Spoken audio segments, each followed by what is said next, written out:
Hello, I'm Emeline from Transgroom. Today I'm gonna talk about fleas and ticks. As it's getting warmer, it's important how to know how to detect the fleas and the ticks and how to prevent them. Fleas and ticks are very common on dogs, and because of the irritated skin, the dog can feel very bad. To detect the fleas and the ticks, you have to check them very regularly. A good method is to use the comb. For example, the Yento professional comb. To detect the fleas or the ticks, you can also get a very close look at the dog's coat or skin.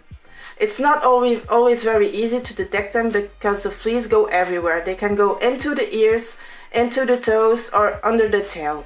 It's very easy to detect fleas if they are crawling all over the coat and the skin, but that is not always the case. You can also detect the fleas when they leave little black dots on the coat or the skin. If you put those black dots on a wet paper towel and they bleed red, that's the proof that they are fleas feces. The prevention for fleas and ticks is different for every dog. A dog that stays mostly inside has to be checked every week. It's very important to check after every walk, as they can get fleas just from one walk in the grass. Dogs that regularly go outside have to be checked very usual.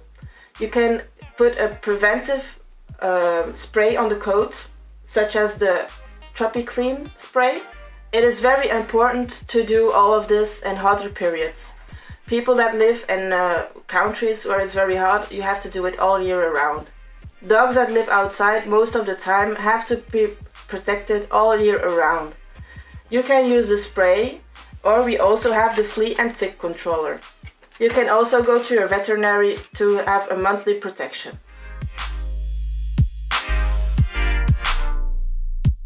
If your dog has fleas, it's very important to treat them immediately. The best way is to use a shampoo. We have the Artero Bye Bye, the Tropiclean Natural Flea and Tick Shampoo, or the KW Flea Shampoo. If your dog has been treated, it's important to not put it back immediately in the area where there are fleas or ticks. It is very important to also treat the area. If the dog has been inside the house, you also have to treat the whole house and all other animals that live in the same house as your dog or your cat. To treat the house, it's very important to vacuum clean and always use a spray afterwards. We have the BioKill spray that can treat the whole area where the dog sleeps, eats and lives. This was Emeline from Transgroom. Thank you very much for watching. If you have any more questions, please write them down below and don't forget to subscribe to our channel.